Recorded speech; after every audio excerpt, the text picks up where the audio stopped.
لك الحمد يا ربنا على الصلاة والرضا، ونحن رهن إشارتك وطوع أمرك، وأنت إن قضيت فالرضا حق وقولك حق، ونحن نقول سمعنا وأطعنا.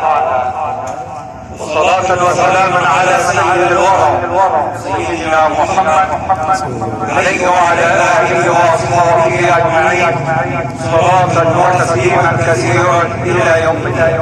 أما بعد، أيها الموحدون المقام منا يحتاج إلى تفصيل الكلام بما قلناه على المقام. أننا قلنا أن المغفور لك عاش في غربة وانتقلت إلى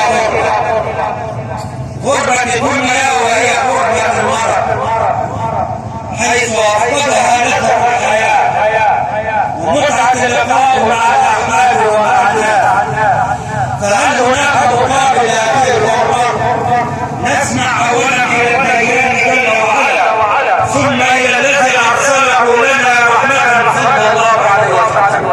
يقول رب العزة جل وعلا: إنما يوفى الصابرون أجرهم بغير حساب.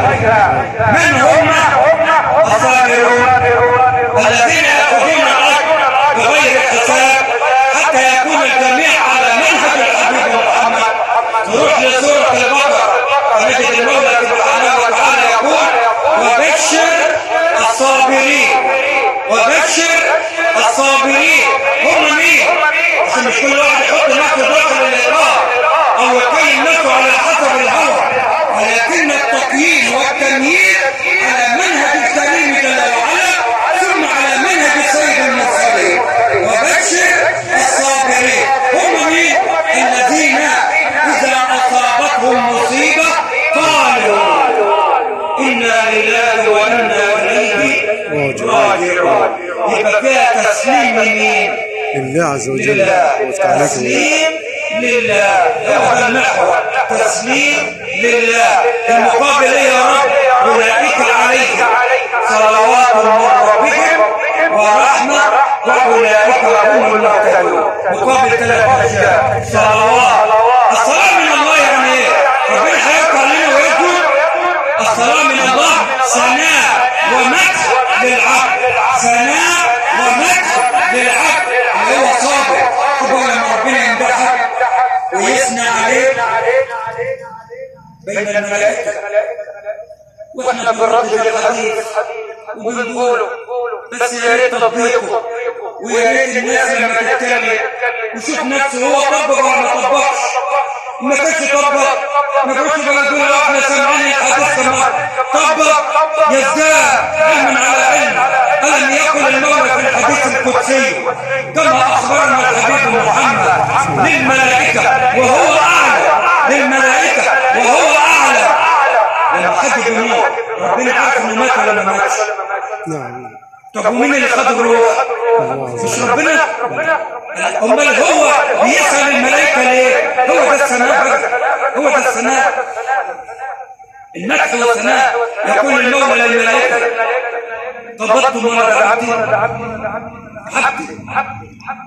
خدتوا العزيز عنده الغالي اللي هم محتاجين، الأم اللي أولادها مش محتاجينها. صرف النظر عن الزوج، الأولاد فيها مثل حاجة إليها ولا لا؟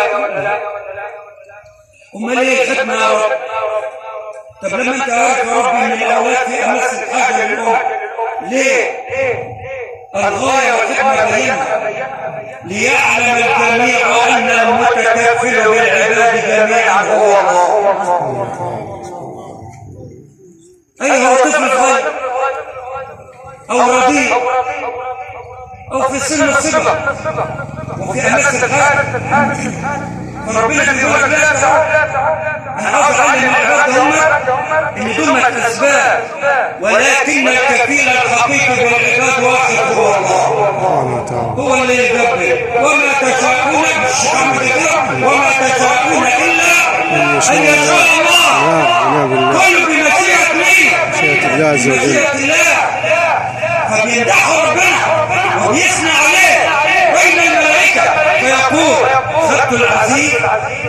ماذا قال العبد؟ الزوج قال ايه؟